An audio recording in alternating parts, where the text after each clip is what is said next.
खालिद साहब, बलूचिस्तान आपने कहा आपका जाना, मेरा ख़ासा जाना रहा है। और मैं बताऊँ आपको कि 2017 या 18, मुझे सही याद नहीं है, लेकिन 2017-18 में हम गए थे कोलू। और ये वो दौर था जब पीक के ऊपर था ना, वहाँ पे इंसर्जेंसी अपने पीक के ऊपर थी। अच्छा, मज़े की बात यह है कि कोलू बाज़ार में किसी एक शादी थी, हमारा दोस्त था, उसने बुलाया। हम पहले बड़ा डरता डरता, बहुत लोगों ने मना किया कि ना जाएं उधर से, लेकिन बहरहाल फिर भी चले गए। हमने कहा चलो देखते हैं क्या होता है। तो कोलू बाज़ार के अंदर घूमते फिरते, वो आम नॉर्मल ज़िंदगी वहाँ पे उसी तरीके से। और उसकी वजह से जो है ना वो फिर हुआ। लेकिन जो आपने दूसरा फैक्टर गिनवाया मुझे, मैं आपको बताऊं कि हम कोलू से वापस आना था। हम लोरालाई जा रहे थे। तो वहाँ पे ये था उन दिनों में, चूँकि इंसर्जेंसी बहुत पीक पे थी, तो ट्रैफिक जो होती थी ना सुबह, वो 10 बजे से पहले नहीं चलती थी सड़क के ऊपर। तो हम कोलू से हमने निकलना था, हमने वहाँ पहुँचना था। तो उन्होंने कहा कि यार जल्दी निकल जाएं अगर। तो उन्होंने कहा कि जी आप ऐसा करें कि गाड़ी में आगे बैठ जाए आप चलाते हुए ना, तो आगे जब रोकेगी आर्मी की चेक पोस्ट है तो उनसे पंजाबी में बात करना, तो वो जाने देंगे। और वाक़तन ऐसा ही हुआ। अच्छा, आ गए वहाँ से। खैर वो क्या देखा आपने, लोगों को जो है ना वो मिल गई। अगर ये मैं होता ना तो यहाँ पे सारे वो लोकल थे, लेकिन उन्होंने कहा मैं होता तो कभी भी ये जाने ना देते।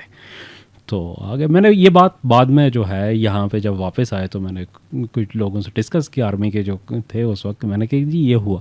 तो उन्होंने भी वजाहत अपनी जगह पे ठीक थी कि देखिए बात ये है कि वहाँ पे जो इंसर्जेंट्स हैं वो बाहर से तो लोग नहीं आ रहे। तो वो इंसर्जेंट तो वहीं से लोकल होंगे ना, वो तो पंजाबी से तो जाके नहीं कर सकते। जी हाँ, वो अपनी जगह पे। लेकिन उसका एक तासुर वहाँ के लोगों के जहन में ये था कि फ़ौज जो है वो पंजाबियों के लिए जो है ना उसके और कवानीन है, और लोकल्स को जो है ना वो उसी तरीके से जो है ना वो ट्रीट करते हैं। ट्रीटमेंट में दोनों में फ़र्क है। ये तासुर की मैं बात कर रहा हूँ कि वहाँ पे ये तासुर था उसके अंदर, और इनकी लॉजिक भी अपनी जगह पे थी।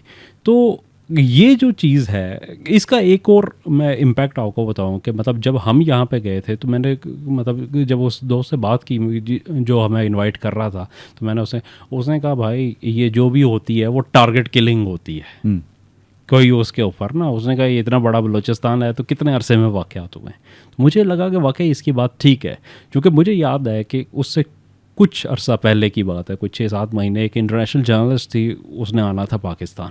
तो मैं उसके साथ ऐसे लोकल जो है ना था, कॉन्ट्रैक्ट था एक कंपनी का। तो उसने मुझे हायर किया कि उसको जितनी भी यहाँ पे फैसिलिटेशन होगी, जो भी मालूमात चाहिए होंगी, तो वो मैंने देनी थी उसे। तो उसने मुझे पहला फ़ोन किया जब वो दुबई में थी। दुबई से उसकी फ़्लाइट थी। तो उसने मुझे बहुत डरते हुए, मतलब उसके तासुर से पहले मैं उसकी जब उसने बात की तो मुझे समझ नहीं आई कि वो क्या कहना चाह रही है।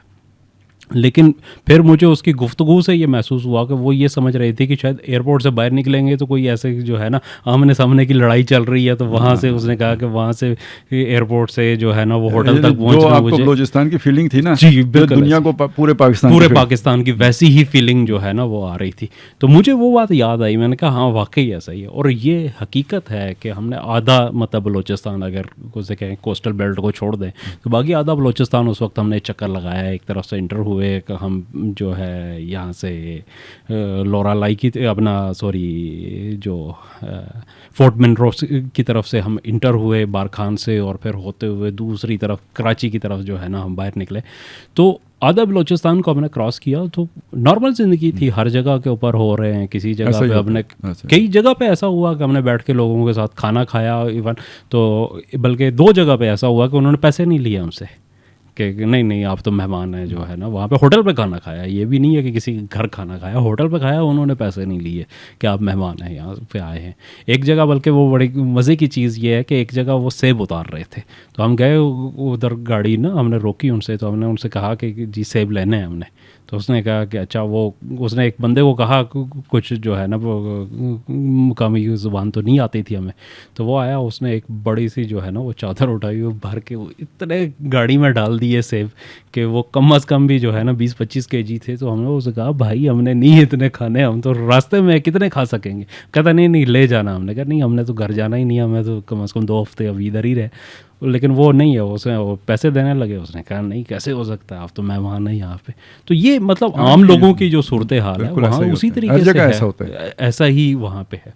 लेकिन एक तासुर जो है जो असल में मेहताब भाई, हम अपने अगर माशरे को देखें ना, हम्म, तो दुनिया अगर चल रही है ना तो कानून पर चल रही है, चल रही है। लॉ इन्फोर्समेंट एजेंसीज हैं, पुलिस है। हमारा मुल्क इस पे नहीं चल रहा है। हमारी पुलिस ने कमी, हमारी अदालतें ने कमी, हमारा मुल्क इन्हीं वैल्यूज़ पे चल रहा है। और जिस मौलवी को सबसे ज़्यादा गंदा करते हैं ना, तो ये उसी वो जो जुमे के दिन तकरीर होती है ना, उसी से जो थोड़ी बहुत एजुकेशन होती है, ये उसी के मुल्क पर ये सोसाइटी खड़ी है। वो जो हमें इस्लाम सिखाता है एक दूसरे के हुकूक का, ये वो ठीक है, बहुत से लोग नहीं अमल करते और छुप छुपा के जैसे मिलावट कर दी, ये वो इस तरह के काम करते हैं। लेकिन इतने ढीठ नहीं हो गए लोग कि भाई वो सड़कों पे आके चोरियां करने लग जाएं या गलियों में चोरियां शुरू हो जाएं। पड़ोसी के हुकूक का ख्याल रखा जाता है, वो यानी वो सारी चीज़ें। तो ये हमारा सोशल फैब्रिक है या सोशल स्ट्रक्चर है जो इस्लाम की बुनियाद पे खड़ा है, जिस पर ये सोसाइटी चल रही है। यहाँ पे वो कोई कानून की हुक्मरानी तो है नहीं, तो कब के कोलैप्स कर गए होते अगर हमारे पीछे ये वैल्यू स्ट्रक्चर में खड़ा होता। तो वो बलूचिस्तान में भी है, वो KPK में भी है, वो पंजाब में भी है, वो कश्मीर में भी है, वो हर जगह पे है।